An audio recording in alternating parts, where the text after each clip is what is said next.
The 2028 elections are coming up very soon, and the two prime candidates are looking very promising. We have Ball and we have Molark. Which one are you going to choose? A lot of people say it's a very difficult question, but it is actually very simple. You choose the better of two evils.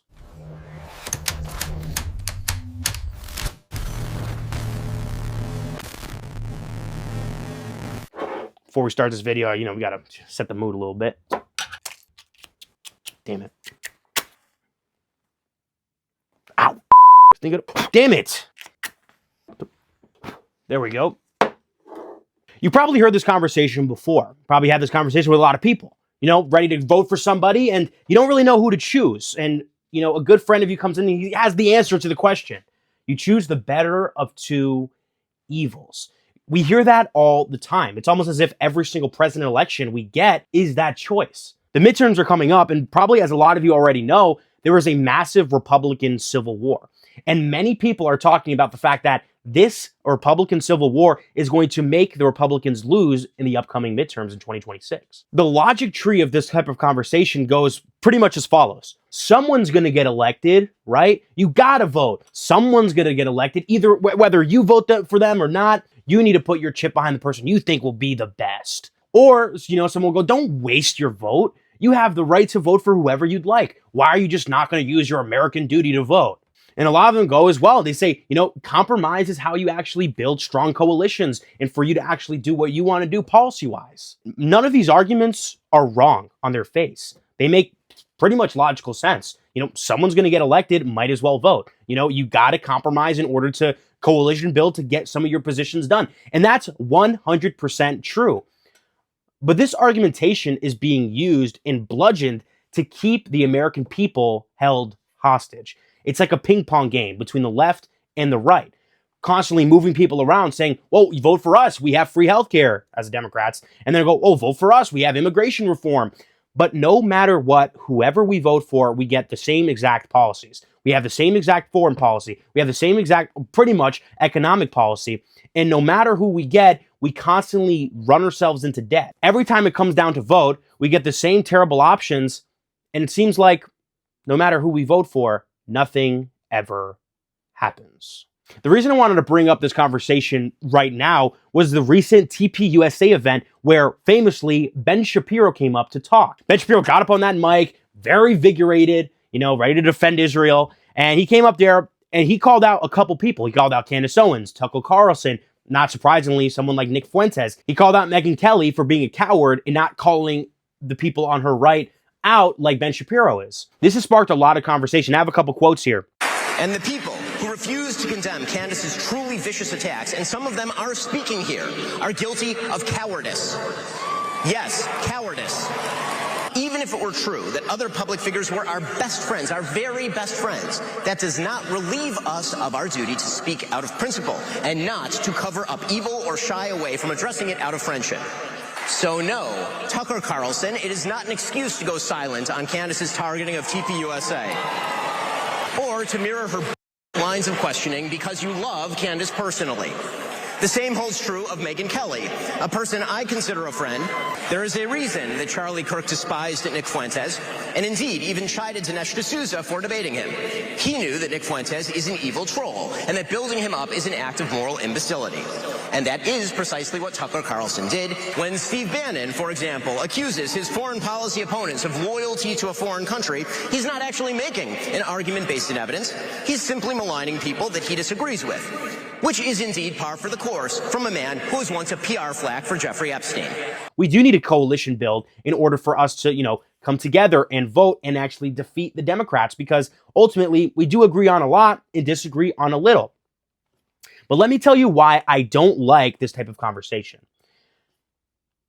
Donald Trump set himself apart from the Republican establishment. When he was running in 2016, he called out people and said, hey, this military-industrial complex is not okay. Hey, us going into all these wars is a waste of goddamn time. We have tremendous power economically. If I can solve things economically, that's the way I want it. So you can reassure people you're not looking for some kind of conflict in Iran? Well, I'm the one that talks about these wars that are 19 years and people are just there. And don't kid yourself, you do have a military-industrial complex. They do like war. In Syria with the caliphate. So I wipe out 100% of the caliphate. That doesn't mean you're not going to have these crazy people going around blowing up stores and blowing up things. These are seriously ill people. I don't want to say, oh, they're wiped out, you know, ISIS. But I wiped out 100% of the caliphate. I said, I want to bring our troops back home. The place went crazy. They want to keep, you have people here in Washington. They never want to leave. I said, you know what I'll do? I'll leave a couple of hundred soldiers behind. But if it was up to them, they'd bring thousands of soldiers in. A lot of times, that's all of his donors and special interests out there. So that's what it is. That's what. And by the way, let me just tell you, we needed tickets. You can't get them. You know who has the tickets for the? I'm talking about to the television audience. Donors, special interests, the people that are putting up the money. So it is.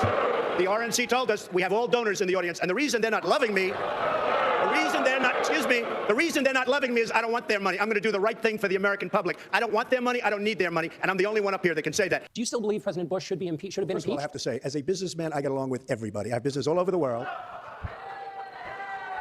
I know so many of the people in the audience. And by the way, I'm a self-funder. I have my wife and I have my son. That's all I have. I don't have this. So let me just tell you, I get along with everybody, which is my obligation to my company, to myself, etc. Obviously, the war in Iraq was a big, fat mistake, all right? Now, you can take it any way you want, and it took Jeb Bush, if you remember at the beginning of his announcement, when he announced for president, it took him 5 days. He went back. It was a mistake. It wasn't a mistake. It took him 5 days before his people told him what to say, and he ultimately said it was a mistake. The war in Iraq, we spent $2 trillion, thousands of lives. We don't even have it. Iran is taking over Iraq with the second largest oil reserves in the world. Obviously, it was a mistake. So George Bush made a mistake. We can make mistakes, but that one was a beauty. We should have never been in Iraq. We have destabilized the Middle East. But so you still think he should be impeached? It's my turn, isn't it? You do whatever you want. You call it whatever you want. I want to tell you, they lied. Okay. They said there were weapons of mass destruction. There were none, and they knew there were none. There were no weapons of mass destruction. Okay, all right. Governor, when a member on the stage is... And him particularly setting himself apart from the other Republicans is what made him like a magnet, sucking up a bunch of, yes, Republicans, but also independent types who are tired of the military-industrial complex, who are tired of us going into all these wars for no goddamn reason just to fill the pockets of billionaire and psychopathic people. We're tired of doing the bidding for Israel, getting into all these wars. But now that Donald Trump is in office, he's kind of a lame duck president. He doesn't need to get elected again. Let's hope. He might go for 2028. He doesn't have to worry about the American people anymore. Now we see his colors on true display. He said no more wars. What's happening in Venezuela right now? A lot of these people are talking about it's drugs. We're trying to stop drug trafficking, narco-terrorists, using the same language, same idea, same rhetoric as the Bush administration for this anti-terrorist war against terror in order to justify military action in other countries. Using that argumentation, getting us into a war in Venezuela. They just did ground strikes in Venezuela. They've been taking up oil tankers, which is, against international law. Now they're pushing obvious propaganda to get us into war in Venezuela, and it's working. A lot of people are buying it full sale, but let's go beyond that. Let's talk about Iran. Donald Trump did a strike on Iranian nuclear facilities, and as of right now, it seems like we're going to do a regime change war there as well. It's just my opinion. When we're talking about the economy, Donald Trump championed his tariff policy, saying that it was going to be the new age, the new golden age of America. But what ended up happening was he stifled investment. People were scared to invest in the country because they didn't know how it was going to actually work out. He didn't combine the tariffs with any kind of subsidies for American companies, which ended up just making it more risky for people to invest in America. The economy is not what he promised it would end up being. Now, we're not saying Donald Trump has a magic wand that can magically fix the economy, but a lot of these other issues that he's dealing with don't help when the economy is also shit. And the biggest of them all is the Jeffrey Epstein situation. I don't have to go in massive detail about that. I can do another video, but it's blatantly obvious the Trump administration is trying to bury this story. If you look at the timeline of when he wanted to release it before he was elected, when he got elected, he did the whole Pam Bondi bullshit scam where she came out with the booklet, gave it to a bunch of low IQ Twitter Republicans in order to show and expose the Epstein files. Ended up being the same bullshit. When people called him out for that, he started calling his supporters fake and saying that you're not my supporter if you want this released. He started calling up Republican senators and congressmen to stop them from voting for this bill. It's very, very blatantly obvious. And when it blew up in their faces because the American people aren't sub-low IQ gremlins who can actually look and say, hey, it seems like the government's trying to bury this story, they were forced to release it. And after the release, it was this disastrous, redacted garbage. So now, all of these problems with the Trump administration, and then people have the gall to come up on the stage and beg, please, please, please vote for us. An election's coming up. The midterms is coming up. We need your votes or else we'll get defeated by the evil Democrats. Good. I was having this conversation in my class. I am a college student, and my teacher was explaining why it's so important for everyone to vote. Number one, I disagree with that because I don't think if you're educated enough or willing enough to go out and vote by yourself, we shouldn't have people hounding you to please vote, please vote, please vote. I don't want uneducated people voting. Sorry. We shouldn't stop them from voting, but I mean, we shouldn't be begging and pleading and encouraging them. Please vote, please vote. Here, you can just vote right here. We're going to send you a ballot in the mail. No, we shouldn't be doing that. People who care about the country should be voting, and people who don't care and they just exist, maybe they shouldn't vote. Maybe they should vote if they want to, but we shouldn't be like pressuring them. Oh, please vote, please vote. I'm not advocating for taking away people's rights. Please, we're in America. I love the fact that everyone can vote. But they come up there and they go, please, please, please, we need to defeat the Democrats in the midterms. But it's like, why should I vote for you? And the reason why is because they think that their vote is secured. They think their vote is secured, therefore they don't actually have to fight for your vote. Instead, they need to fight for donor money. They need to fight for these big businesses to want you in. Why? Because they actually have power. They actually have money. They're not a, gremlin regular civilian who is just, wanting to work hard and provide for their family and survive and enjoy life. Loser. You should be producing more money for the GDP. And if you're not, we don't give a shit about you. If you're some girl in the United States who gets molested by a billionaire, it might actually cause some disruption if we expose all these billionaire pedophiles in our country, like Donald Trump. Whoa, you can't say that. Whatever you think about it. For me, I think it's pretty logical to assume Donald Trump is in those files. Well, we know he's in the files 100%, but I think it's a little more, a little more disastrous than like people like to think. But all this culminates with, again, the begging for people to vote, believing like it's almost guaranteed that our votes are there. And Republicans know this argument very well because they make this argument for Democrats and black people. Democrats assume that black people will instantly vote for them because they're the party that cares about them. They're the ones who virtue signal the most about them. But a lot of, African-American Republicans are like, you don't just deserve my vote just because. You don't deserve my vote just because. I'm not going to vote for you just because you're slightly better than the next guy. You actually have to fight and deserve my vote. And I respect that quite a bit. And I'm not just saying that, black Republicans are the only ones who can make that decision. They can make that. You can independently make the decision if you're voting for Democrat as well. But I'm just using it as an example that a lot of Republicans know. Because Democrats think that their vote is secured, therefore they don't do shit for black people. And that's not controversial. But when the same thing happens for Republicans, and they're able to, virtue signal, talk about trans people, talk about immigration, and then believe like, oh, we deserve the vote just because we are slightly better than the next guy. And this is where the better of two evils myth gets debunked. Because all it does is incentivize you to be slightly better than the next guy. Let's continue. I have more quotes here from Speaker Mike Johnson. Quote, and I urge my colleagues to stay completely united. The American people support our agenda, but they will not reward a party with disarray. We must hold the line together, or our hand will be gavelled back to Hakeem Jeffries. Our agenda. Let's focus in on that. What is the contention between the Republican Party right now? What is the civil war happening between the Republican Party right now? It's not about trans people, okay? It's not about trans people. It's not about immigration, right? It's about Jeffrey Epstein and the support of Israel. The reason this contention is there, because most people don't really care much about Israel, most regular people in America.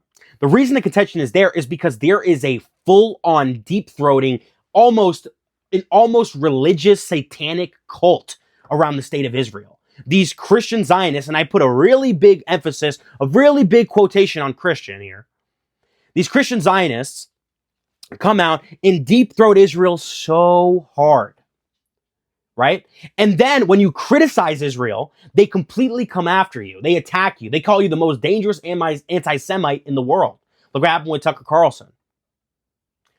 They completely attack you if you don't attack the people that they have deemed are evil, like Megyn Kelly, Ben Shapiro attacking Megyn Kelly. The reason why he's attacking Megyn Kelly is because Megyn Kelly doesn't completely, utterly destroy Tucker Carlson, stop communicating with him, talk about him on his show, saying that he's evil. Same thing with Candace Owens. That's the problem here. It's not about morals. Get that out of your head. It's not about the morals. It's about the support of Israel. And when they say our agenda, that's what they mean. And they mean a full, complete a submission to the state of Israel. And I use that word very particularly, submission. Because there are people in this administration, and there are people in the media industry, Ben Shapiro, who are fully loyal to the state of Israel over the United States. And their agenda is to push the state of Israel's agenda over the United States. And they will use every tactic in the book. And the greatest tactic they use is the better of two evils. Because why? They are slightly better than the Democrats. Therefore, they deserve your vote, and therefore, they don't have to do anything for you. If they have strong immigration policy, everything else can be complete garbage because the Democrats' immigration policy is terrible. And they can go out there and say, look at our immigration policy. We're doing better than the Democrats. Therefore, you must vote for us to continuously give support to Israel. Does that follow? Logically? Again, let's go with another Randy Fine. He, referring to Tucker, this is in the quote, has chosen to take on the mantle of the leadership of the modern-day Hitler youth. Friends, make no mistake, Tucker is not MAGA. His fall from grace has been one of the most extraordinary implosions in political history. The leader of the modern-day Hitler youth. I'm assuming he's referring to the Nick Fuentes interview. Which, I mean, I wish, Tucker went a little bit harder on Nick. I like the Piers Morgan interview where he just completely called him out. And it was freaking hilarious to see Nick Fuentes just stand on business, Turbo stand on business. But like that's the type of content I think people needed to see from Nick, because he kind of just like spread out the whole game. He didn't hold anything back. The Tucker Carlson interview, he was pretty cordial. And I wish Tucker hit on him a little bit harder. But this fallacy that Tucker didn't call him out at all is just wrong. Tucker Carlson called him out very specifically in targeting him on Nick Fuentes' views. He called him anti-Semitic, and he was like, look, bro, maybe he didn't say it as explicitly, but when he was debating him, he put a very clear line in the sand. He said, hey, look, I criticize the state of Israel, and I'm more on the Tucker Carlson camp.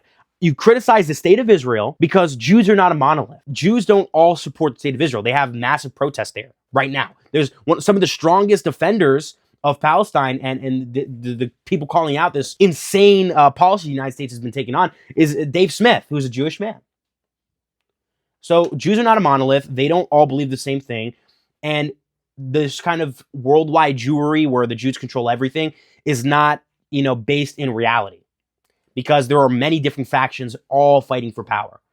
It's not just this one faction who just completely dominated the entire world.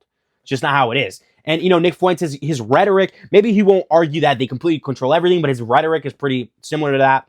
And Tucker Carlson disagrees with him, and he thinks that that's legitimately anti-Semitic. And he's went on other interviews after that to say that. And there's a big distinction between the state of Israel and Jews. And Tucker Carlson makes that distinction very, very clear. But that doesn't matter. Why? Because a lot of these Israel first people, like Ben Shapiro, whoa, you just did an anti-Semitism based off the IHRA definition of anti-Semitism, claiming that people have dual loyalty. Ring, ring, ring. That's real. Dual loyalty is real. There are people who are more loyal to the state of Israel than the United States. That's an objective fact. Ben Shapiro has gone on record to say the number one guarantor of his loyalty to the United States is their loyalty to Israel. The existence of the state of Israel is the single greatest guarantor of my loyalty to the United States, frankly. Right? Because Israel exists, that means the United States is going to be a more welcoming place for me, because Israel is there as a backstop in case anything should go wrong. That is the definition of dual loyalty. The definition. You go to the Webster Dictionary. Dual loyalty. It's like, it's just ridiculous to deny that. And, these types of people weaponize Jewish identity, and they claim that every attack of Israel is an attack on Jews. They're conflating the two, making them one, and then they're surprised there's all this anti-Semitism everywhere. You're conflating Jews in Israel, and anytime someone criticizes Israel, you say that they're criticizing Jews. Eventually, they're going to say, you know what? you. Yeah, I don't like the Jews. And obviously that's anti-Christian, and that's pretty evil, in my opinion. Or I would say it's an objective fact, but, there's a lot of people on Instagram would disagree with me. And to bring it back, right? To bring it back to my main point, this better of two evils scam, it's because it's a scam, is a tactic in order to get you to vote no matter what. Because all they have to do is be this much better than the next person. And as long as they can make that argument that I'm this much better, you should vote for me because someone's going to get elected. I think us young people, because again, I'm talking as a young American here. I'm from New Jersey. My parents are immigrants to this country, this beautiful country that we have here. I'm someone who's very pro-America. I'm America first. I would burn, I'm from, my parents are from Brazil. I do have a Brazilian citizenship. I would burn my Brazilian passport in front of you on fucking live stream to prove my loyalty to this country. Ben Shapiro would not do the same, obviously. That's just an objective fact. That's what we're talking about here. And the Israeli lobby is draining our country. Whoa, it's only 0. Whatever percent of our national budget. How can you say they're draining us? Well, if you look at our reputation, we used to be the mother dudes on the block, okay? We still are, but now we're like an incoherent, gremlin level, obese person with a gun in their hip, just talking shit on the block. Yeah, we're the strongest ones on the block, but talk shit, get hit. And that seems like where we're getting right now, where we're supporting all of these evil things as a country. This will blow up in our faces. China's out here in building up the industry of Africa. What do you think that's going to do for them in 100 years? For their country, for their position as the global hegemon. What does that do for them? It makes it better for them. For America, we're here, connected to this state of Israel, which is a ethno-nationalist Nazi-like regime that's going on right now. And again, I use that very specifically as well, because that's also in the IHRA definition of anti-Semitism, claiming that the state of Israel acts like Nazis. And that's important to say too, because you can lose scholarships over that. I'm in college right now.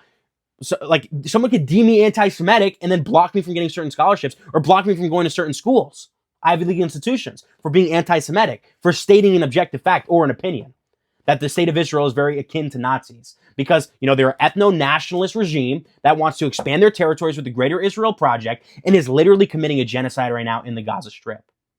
Constantly pushing more territory in the West Bank and the Gaza.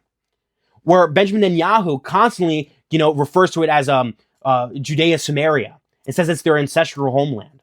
And all these IDF people are wearing these badges on their shoulders saying that they're, trying to push the Greater Israel. This is what we're talking about here. We are supporting modern-day Hitler, Benjamin Netanyahu. They have the stamp of America on their back. They're bombing these people with our bombs. They're being defended by our weaponry. We are subsidizing their country with free healthcare. We're subsidizing their country. Well, they have free healthcare. We're subsidizing their military aspect, which they would have spent anyways. So we are essentially paying for their free healthcare. We're paying for their amenities. Because instead of having to spend their money on military, they can spend it on things to better their people. And that's good for them. I wouldn't blame them for doing that. If I was the leader of a country, I would do the same thing. This big boy on the block, America, wants to support us. They want to give us everything. Sure, no problem. Yeah, that's like a 1, 2, 3 calculation. And to bring this back, because I know I said that a couple times because I'm ranting here. I'm schizo ranting. To bring it back full circle, right? Let's draw a circle here. These people, and I'm not saying Jews for the low IQ. Actually, I don't even want to call them low IQ. It's smart what they're doing. They're using they're using anti-Semitism as a weapon to block any kind of criticism.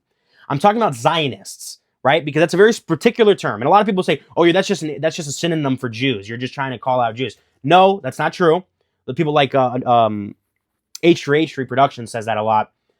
Ethan Klein, he says that a lot, where it's like, oh, it's a very specific term. When Ted Cruz comes out here and says his again, not Jewish, Christian Zionist, his number one goal entering into office was to be the #1 defender of Israel. Came into Congress 13 years ago with the stated intention of being the leading defender of Israel in the United States Senate. And I've worked every day to do that. By the way, Tucker, it's a very weird thing. The obsession with Israel. We're talking about foreign countries. Hardly an obsession. You're not talking about Chinese. You're not talking about Japanese. You're not talking about the Brits. You're not talking about the French. The question, what about the Jews? You asked me why I'm obsessed with Israel. 3 minutes after telling me that when you first ran for Congress, you elucidated one of your main goals, which is to defend Israel. And I'm the one who's obsessed with Israel. I don't see a lawmaker's job as defending the interests of a foreign government, period. Any government, including the ones that my ancestors come from. I've never taken money from the Israel lobby. Have you? Taken money from the Israel? From AIPAC. A non-Jew Christian Zionist, okay? He is infinitely worse than someone like Ben Shapiro because he actually holds power. Ben Shapiro holds power too, but it's a little different. These Zionists are holding the American people hostage, right? As much as they want to grandstand and say this is about morals and we can't have evil people a part of our coalition, and we have an Overton window, something that Ben Shapiro said a lot. We have an Overton window of ideas that you're able to have. And we love freedom of speech, but there is this certain set of ideas that you're allowed to have. And if you go out of that at all, then you are a threat and we must destroy you. And what is that conversation? Any criticism of the state of Israel. That is the Overton window. That are the borders that we cannot cross. That is what we're talking about here. And if you criticize Israel and you say, hey, I don't like this state, I don't think it's moral as a country to support this state, you're outside of the Overton window. You are outside of the party lines. And what does that tell you? That the tenets of the party is to be pro-Israel. And if that's the tenet of your party, shut the f*** up with this dumbass, better of two evils bullshit. Stop with that. Because we're talking about one demon versus the next. A genocidal state with the backing of this low IQ Zionist Israel First Party of the Republican Party. We vote for them or we vote for the Democrats. Well, now you guys see the mess that's behind here. It's either that or we vote for the Democrats. What if I say, f*** both of you? Is that an option? Can I say, you know what, Republican Party? You need to do better. And if you don't, I'm not voting for you. And if people did that en masse, guess what would happen? Since the Republicans know, they can do the calculation, there is a subsect of like 30% of Republicans who will not vote for you if you take a single cent from AIPAC. We're not going to take more money from AIPAC because they want to win. And they have to uphold the slightly better than the next guy. And if us, as young Republicans, people who in this country, not even just Republicans, people in general, if we hold that as a tenet, hey, this is the same thing to me as being pro-Nazi. We are not going to allow you to enter office because we will tank your running for office by not voting for you, and the Democrat will win automatically unless you cow down to our demands. So it's like, who really has the gun on the American people? Is it, regular folks who are tired of supporting a genocidal state and say, hey, I'm not going to vote for you if you do this? Or the group that says, if you don't support this and you don't support Israel, then you're not allowed in this conversation. And you must vote for us regardless. Otherwise, the Democrats will win because they are this much worse than us. Wake the up. Seriously, wake the up because this is bullshit. And I literally started this video and I said, I'm not going to curse. 2026, no more cursing. And I already failed. Okay? Because I'm feeling smart, sassy, and a little bit sarcastic. That's it for today. And I just want to finish this off with some polling. According to recent data from Marist, Clear Politics, and the Cook Political Report, Democrats have currently hold a significant 4% to 5% lead in 2026 general ballot. Most notably, in November Marxist poll, or Marist, not Marxist, sorry, shows independents swing towards Democrats by a massive 33% margin. So independents are voting for Democrat 33 points. Why? Because the Democrats are talking about affordability. The Democrats are against, well, the institutional Democrats maybe not, but the culture of the party and what's going to be upcoming. People like AOC and those types, they're anti-Israel and they're criticizing Israel, and people are supporting them very heavily for doing that. They're going to win. Of course, Why? Because people are tired of these fake wars. People are tired of our shit economy. People are tired of this better of two evils scam gambit that they play in order to just farm your votes. Don't be a sheep, be a motherfucking legend. Thank you guys so much for watching. I appreciate you guys staying in on the Base Network. I'm your host, Israel Populum. I'm going by my first and real name. I know, ironic. My first name is Israel. And it's my destiny to be against these motherfuckers. Okay? And again, I'm talking about Zionists. I'm talking about these radical Zionists, not regular people from Israel. Because again, there's a lot of people in Israel who are against this. A lot of people who are against the expansionist campaign that Israel is trying to get down right now. There's a lot of Jewish people in America who are America first. You know, someone like Ethan Klein, even though he does have affinity to Israel, he says it very blatantly. When he was asked if you would want to continue giving support to Israel, he said no. And he said he's against Benjamin Netanyahu and his regime. The difference there is that he's an American who happens to be Jewish, and maybe he's a little bit more pro-Israel than most, but he's able to say, hey, look, this is not right. And as an American, because he's an American first, he's saying, I'm not dealing with this. But then you go with Ben Shapiro, who says the number one guarantee for his loyalty to the country is the continuous support for Israel. There's a clear difference.